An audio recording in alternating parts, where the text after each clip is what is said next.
My ex-husband didn't want to deal with our kids. He even locked them out. Now, he's asking to get back together, but my nanny does more for us than he ever did. Am I wrong for saying no? My husband and I are separated, getting a divorce. We have a 3-year-old and an 8-year-old.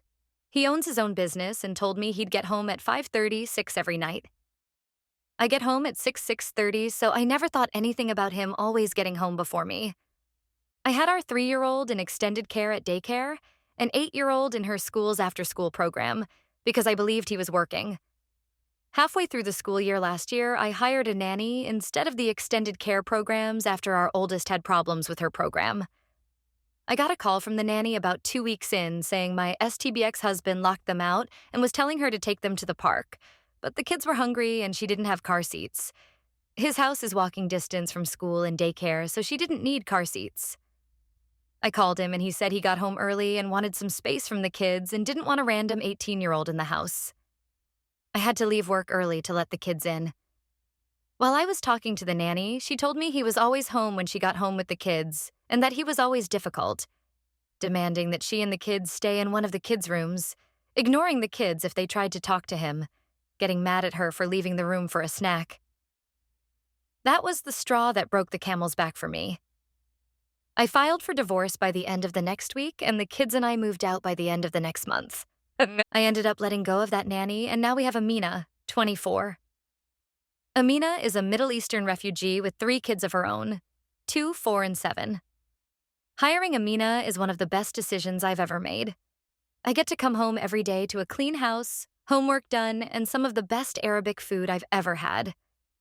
I have no idea how she manages to do everything, but having her around means I get to enjoy my time with my kids, instead of trying to make dinner, clean up, and get my 8-year-old to do her homework.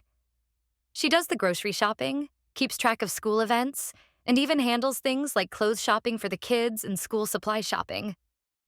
My STBX never did any of that. I once left him with the kids for a week while I went on a work trip. They lived on McDonald's and pizza, which wreaked havoc on my 8-year-old's stomach. The house was in the worst shape I'd ever seen it. Our 2-year-old, at the time, ran out of clean clothes and he bought her new clothes instead of washing her dirty clothes. My STBX has been asking about getting back together. He says us being together is better for the kids. I told him he's never thought about what's good for the kids. Even when he takes them for the weekend, all they do is go to Grandma's house. I asked why I should go back to him when Amina does more for us than he ever did. He argued that he works to provide for us, but thought it was different from me also working, apparently close to double the hours he worked and for similar money. Now his family is accusing me of being a bad mom and saying if I cared about the kids, I'd want them to have 2 parents. Aida? Update 1. It's been a whirlwind of changes since I filed for divorce from my soon-to-be ex-husband, STBX. Things reached a boiling point after the nanny situation last year. Just to recap, halfway through the school year, I hired a nanny instead of relying on the extended daycare program since our oldest had issues with her after-school care.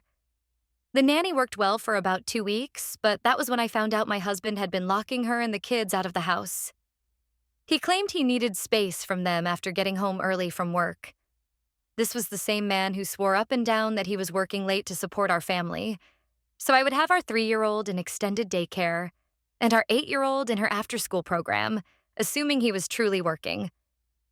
Little did I know, he was finishing work well before me and just hiding in his office. When the nanny told me he'd not only been home but was also incredibly rude, that was it for me. I had to leave work early that day to let her and the kids into the house since he'd locked them out, demanding she take them to the park without considering their needs. My kids were hungry, and she didn't have car seats, which meant she had to keep them nearby. When I called him about it, his response was that he didn't want a random 18-year-old in the house. Honestly, that was just the straw that broke the camel's back. He was supposed to be my partner, someone I could rely on, not someone making it harder on everyone because he wanted to isolate himself after working so hard. I filed for divorce by the end of that same week and moved out with the kids by the next month. After all that, I decided to let go of the nanny and brought Amina on board. She's a Middle Eastern refugee with 3 kids of her own, ages 2, 4, and 7, and hiring her has been one of the best decisions I've ever made. The difference in our lives now is like night and day. Amina somehow manages everything in a way I never thought possible.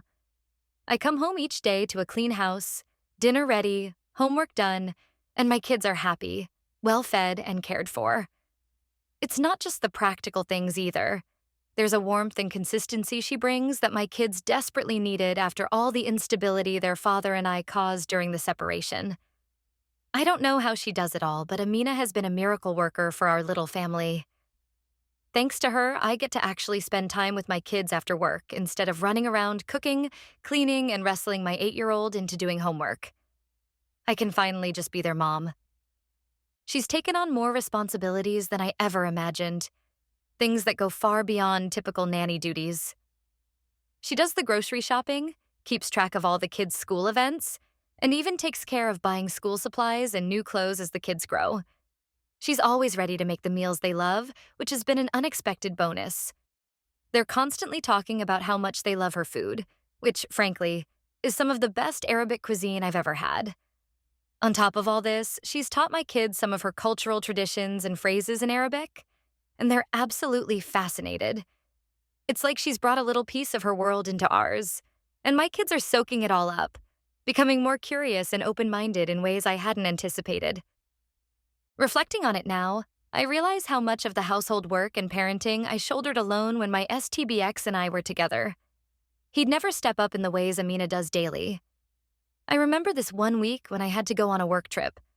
I left him in charge of the kids, confident he'd manage all right, at least on the basic level. When I returned, though, the house was in absolute disarray. The kids were frazzled, and I found out he'd fed them fast food and frozen pizza every single day. My 8-year-old had horrible stomach issues afterward, and my 2-year-old ran out of clean clothes 3 days in, so he ended up buying new ones rather than doing a single load of laundry. That's when it hit me just how little he engaged with the responsibilities of parenting. He genuinely seemed to think that providing financially should be enough to excuse him from anything resembling actual caretaking. And now, when I bring this up, he tries to spin it like his working to support us was a noble act, while my own hours working a full-time job were somehow less valuable. Lately, he started asking if we could give things another try. He says having 2 parents in the home would be better for the kids, that they're suffering without us being together. I told him he never thought about what was best for the kids before. Not when he was locking them out of the house, not when he was ignoring them, not when he was giving a teenager who'd barely met our kids more power in that home than he had himself, and certainly not when he was leaving them with bags of fast food while he sat around doing nothing. I asked him outright why I'd consider going back to him when Amina, our nanny, does more to keep our lives running smoothly than he ever did. She provides a sense of security and stability that the kids need, and she does it with more love and consistency than I ever saw from him. Predictably, he didn't like that answer. He argued that Amina is just the help, that she's only there because we pay her, and she's not real family. I couldn't believe the audacity. Amina may technically work for us, but she cares for my kids in ways he never did. My children love her. They're excited to come home because they know she's there, welcoming them with a snack, a hug, and a genuine interest in their day. Her presence has given them a stability that their father never provided, and that matters to me more than just sharing a house with him for the sake of appearances. His family has started getting involved too. They keep saying I'm being selfish, that I'm a bad mother, because if I cared about my children, I'd want them to have both parents in the home, no matter what. They act as if staying in a marriage with a man who locked his own children out of the house would be somehow better for them. I don't see how it would. They're happier and healthier now, thriving in a stable environment with Amina's loving support, rather than enduring a strained household with a father who only saw them as an obligation he could ignore. His family doesn't know the details of what we went through, and they wouldn't understand anyway. They've always enabled his behavior, constantly praising him for his hard work while I did everything else. I've reached a point where I know staying with him would be worse for my kids. I don't need to pretend we're a happy family just to please his relatives. I know what's best for my children, and it's not the man who would sooner lock them out than take a few minutes to engage with them. Amina has been a godsend. and I refuse to apologize for providing my kids with the support and care they deserve. Update 2. The last few months have been a mixture of relief and frustration as I moved further away from my soon-to-be ex-husband, STBX, and closer to building a stable home with my kids. My STBX hasn't made things easy, though. After I firmly declined his offer to reconcile, his attempts to interfere have only ramped up. He's been insisting that the kids need him, claiming that having two parents under one roof is essential for their well-being. I can tell he's working hard to stir up doubts, but honestly, I'm not moved. I know exactly how chaotic things were when we were together, and I know my kids are happier and healthier without the constant tension he brought home. A few weeks back, my STBX suddenly decided he wanted more custody time. Initially, we had an arrangement where he'd have them every other weekend, along with a weekday evening that he barely managed. Now, he's claiming he deserves 50-50 custody, something that came out of nowhere and sent me into a spiral of concern. His motivations aren't lost on me, though. He's only started pushing for this since I refused to take him back. When I brought up his neglectful behavior, the times he locked the kids out, the fact he hardly interacted with them while we were together, and how he wouldn't even do basic things like laundry or cooking for them, he brushed it all off, saying it was different back then. I tried to remain calm and explain to him that while I'm happy to keep a consistent visitation schedule, 50-50 would be disruptive, especially considering how little he's contributed in the past. His reaction was predictable. He launched into a speech about how I'm gatekeeping the kids and punishing him for working hard. He argued that since he provides financially, that should be enough to make him an equal parent. I was stunned. It's as if he truly believes his job is the only contribution he needs to make, like his mere presence is somehow equivalent to actual parenting. The idea of him having equal custody has honestly been terrifying. I worry about my kids' well-being every time they go over there. I've noticed changes in them after their visits, subtle at first, but they've started coming home exhausted, irritable, and withdrawn. My 8-year-old has been unusually quiet lately, which is concerning because she's always been so open and chatty. When I gently asked her what was wrong, she hesitated but finally told me that her dad doesn't listen. She said she tries to tell him about her day or ask for help with things, but he just zones out or tells her he's busy. She also mentioned that he often leaves her to entertain her younger sibling while he's either working in his office or on his phone. Hearing this just confirmed my fears. It's clear that he's not engaging with them, even during the limited time he already has. To make matters worse, he's been bad-mouthing Amina to them, telling them she's not family and shouldn't be treated like one. My 8-year-old told me that her dad said Amina is just paid to be nice, and that it's not the same as having a real parent. It broke my heart to hear this because my kids genuinely adore her. She's been a source of stability for them, someone who genuinely cares about their happiness and well-being. Amina not only helps with their homework and daily routines, but she's also emotionally present for them in ways their own father simply hasn't been. Hearing that he's trying to undermine that bond was infuriating. It felt like he's only trying to damage their connection with her because he knows he can't match what she offers in terms of love and attention. After that conversation, I decided I needed to talk to Amina directly about what's been happening. She's been so kind and supportive, always going above and beyond for us, and I wanted to make sure she knew how much we appreciate her. When I told her what my STBX had been saying, she looked a bit saddened, but reassured me that she's here for us regardless. She said that she loves working with the kids and that seeing them happy and thriving is all she cares about. I couldn't have asked for a better role model for my children, and it's clear they feel the same. Despite my STBX's attempts to diminish her role, Amina's warmth and reliability have given my kids a sense of security I never thought we'd have. Meanwhile, his family has continued to pile on the pressure. They've started calling me a bad mother to anyone who will listen, saying that if I truly cared about the kids, I'd let him be as involved as he wants. They act as if my refusing 50-50 custody is somehow robbing my children of a happy family.